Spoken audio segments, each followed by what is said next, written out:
Здравейте, решил съм да направя поредица от видеота за Android, именно някои полезни трикове, приложения и така нататък, които смятам, че и на вас може да са ви полезни. Освен това, получавам често въпроси в коментарите отдолу, за които смятам да направя също видеоклипове. Днеска ползвам моя таблет, защото ще говорим за това как понякога, когато си купиме Android телефон или дори също и с Apple телефоните, как понякога, когато си купим нов телефон, в началото той е доста бърз, а с времето става доста бавен, започва да забива и това ни дразни. Да погледнем сега. Първото, което е един въпрос, който ми задават, коя програма е използвана за записване. Аз използвам тази програма за записване на дисплея. Отварям съвсем набързо на един въпрос. Смятам, че е добра, не съм много сигурен за коя версия на Android става, но понякога е така, че доста от програмите за записване на дисплей не работят с някоя по-стара версия на операционната система. Ако не знаете как да погледнете версия на операционната система, това ще го покажа няколко пъти. Това става от настройки, идвате в най-отдолу информация. Моят таблет е на английски, ваше припомням, че е на български, но голяма разлика няма. Ако искате да го направим на български, ще направя и видео на български. И тук съответно пише версията на вашето Android устройство. Ако числото 5.1.1 нищо не ви казва, когато няколко пъти натиснете върху това, се показва името на самата операционна система. В случая Lollipop. Няколко пъти има забавни игри скрити, или както са наречени Easter Egg. Тази определено е доста трудна. Не съм правил повече от две, да се призная. Това, което искам да покажа днес, е как евентуално може да забързаме нашето устройство, дали не било то таблет или телефон, това не е толкова значение. Как може да го направим малко по-бърз и да погледнем кои приложения карат нашето устройство да работи по-бавно. Така, ще пробвам само това, както винаги нищо не се получи. Така, първото нещо, което е, винаги изтривайте приложението, които не ползвате. Всяко устройство има съответно, ако е с чистия ванила Android, който е, използвате копчето за покана на последните приложения и ги изтривате. Това е така, защото повече от вас предполагам знаят, таблетите и телефон са един малък компютър, а компютрите имат два вида памет.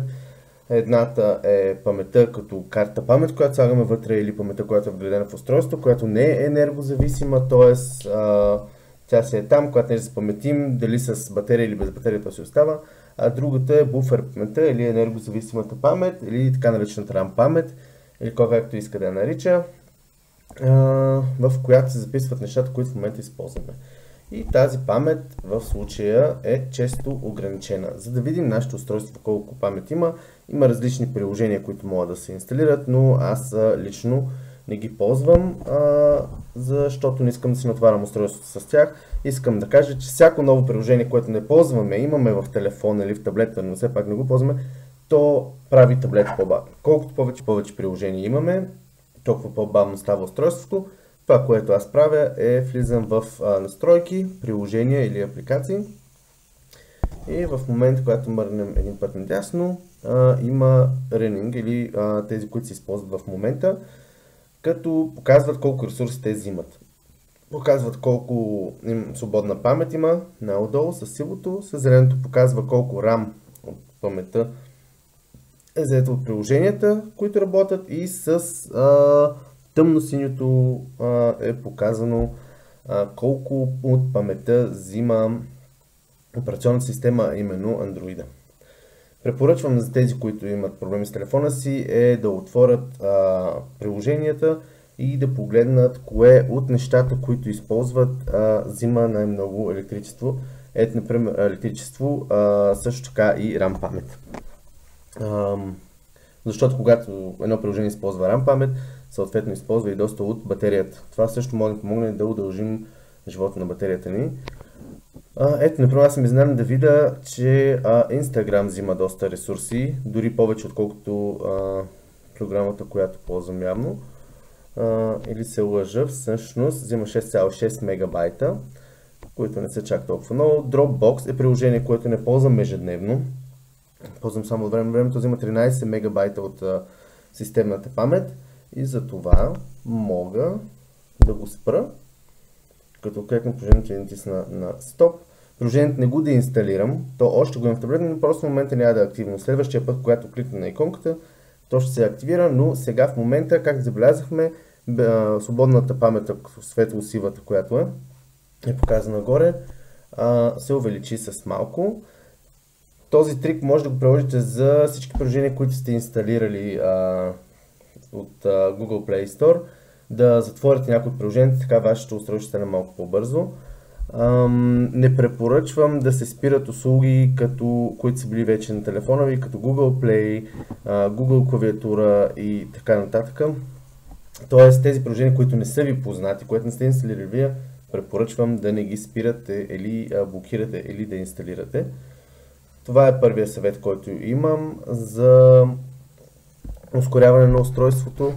Другото, което мога да покажа е, аз често се случва да инсталирам приложения на устройството си, които дори да не ползвам много. Които, например, взимат доста Audible, едно от тях, които взимат доста памет, като памет на устройството. Моят таблет е с 32 гигабайта, които всъщност не са чак толкова много. Или може би с 16, не съм много сигурен. Той иска да кажа, че приложения като Audible, които не ползвам и в същото време взимат системни ресурси, а именно RAM памет, а освен това взимат и място от паметта на устройството ми, могат да бъдат спрени или премахнати от устройството. Не препоръчвам никога да спирате или премахнете приложения, които са с иконата на Android, като тези няколко, които виждаме тук. Това е един от начините, с които може да ускорим живота на таблета. Другото нещо, което често се случва и хората не го осъзнават, е една от причините нашия телефон или таблет да е по-бавен, поради това, че електричеството, което батерията осигурява, не е достатъчно. Това може да го забележите, когато, например, включите, телефона е доста бавен, включите го да се зарежда, след като се е заредил е доста бърз, когато батерията падне или се поизтощи, съответно устройството става по-слабо и по-бавно. Това е нормално. В такъв случай предполагам, че е добра идея да се намали контраста на дисплея. В този случай, намаляйки контраста на дисплея, така остава повече енергия от батерията за процеси и съответно за процесора. Докато сме в настройки, стигаме до следващата стъпка, която може да подобриме скоростта на нашия таблет или телефон, а също както и живота на батерията, са бързите настройки, именно нещата, които не ползваме. Когато аз ползвам таблет си главно вкъщи, т.е. не излизам с него, и от което изхождам, че локацията тук не я използвам, т.е. съответно мога да я изключа. Като натисна на нея, за да не хаби батерията и за да не взима ресурси сама по себе си. Също както и въртенето на дисплея, колкото по-малко функции са включени на таблета, толкова по-добре. Ако не използвате Bluetooth, по-добре изключете Bluetooth. Ако не използвате Wi-Fi, по-добре изключете Wi-Fi. Ако вашия таблет има LTE или SIM карта и не ползвате интернет в момента, по-добре изключете данните, пакета данни, за да може устройството да работи по-бързо, а пък и да има по-дълъг живот на батерията. Другото, което може би забелязвате, аз използвам устройството си доста минималистично, т.е. не използвам много гаджети, използвам няколко папки, в които съм сортирал нещата, които ползвам. Смятам, че големите гаджети, като използвам само един, който е въпросният часовник, с който съм свикнал, всъщност нямам много нужда от него, защото в горния ъгъл, десния ъгъл имам вече часовник, който използвам, но както забелязвате, аз имам само два екрана, един е основният екран, на който е часовника ми, и следващия с приложенията, които използвам най-често. Тоест, гаджетите, които по принцип забавят телефона, изразходват също ресурси за да работят, защото по принцип когато имаме един гаджет, който не използваме, да кажем гаджет на Facebook или някой друг от съответните, които имаме, те в случая са тук. Това е като да имаме приложението през цялото време отворено. В доста от случаите, не винаги. Но ако отворим хипотетично, да кажем Google Playbooks и сложим гаджета тук, искаме да го отворим, той си е приложение, което работи и също, което взима ресурси. Затова аз препоръчвам повечето от тях да ги премахвате от дисплея, ако не ги използвате наистина. Тоест, използвайте телефона, таблета и устройството си, което имате, максимално минималистично. Това, което не ползвате, по-добре да го няма, така ще получите по-дълъг живот на батерията и устройството ще ви служи добре. Има още един трик, за който е малко по-сложен и за него ще трябва да използвам камерата си, за да снимам таблета, който ще трябва да бъде рестартиран, за да покажа как да изтрием малко от кеш паметта, вътрешната кеш паметта на устройството, така че да освободим малко място, а и съответно да махнем бъгове. Последен трик за ускорение на устройството е когато дойдем в памет на устройството. Да, имал съм 16 гигабайта на таблета. Когато дойдем на памет на устройството, може да видим тук съответно с различни цветове кое горе-долу колко памет ни взима. Виждаме, че имаме 2,96 свободна памет на устройството с светло-сиво. Приложенията са ми най-много 7,31 гигабайта. Съответно може от тях да изтрия няколко. Но това, което понякога се случва, е когато погледнем в моя случай тъмно-синия свят, а именно кешираната памет на устройството, тя по някакъв път се натрупва и става доста повече, което съответно може, отколкото ни трябва. Това са данни, които в случая не ползваме много често, като малките иконки на снимките, които виждаме понякога, или като когато гледаме YouTube от устройството и видеото се запаметява съответно на телефона и не се изтрива. Така че препоръчвам от време на време. Това естествено може да доведе, изтриване на кеш паметта може да доведе до загуба на някои данни, като офлайн Google карти и така нататък, но аз го правя за себе си от време на време, т.е. натискам го един път, след което ми се получава състояние, че мога да го изтрия и изтривам кешираната памет от време на време. Така устройството ми работи малко по-бързо и аз съм доволен.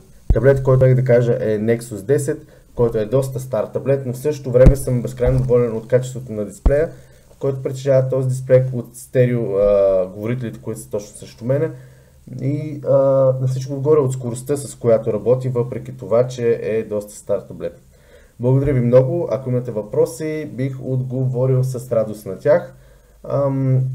Ще направя още последици от видеота за Android, съответно за антивирусната система получих въпроси, към което също аз имам мнение.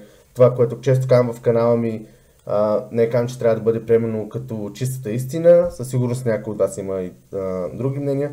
Така че коментирайте, ако ви харесват моите видео, харесвайте ги и се абонирайте за моят канал, за да мога да правя повече. Благодаря ви и до следващия път.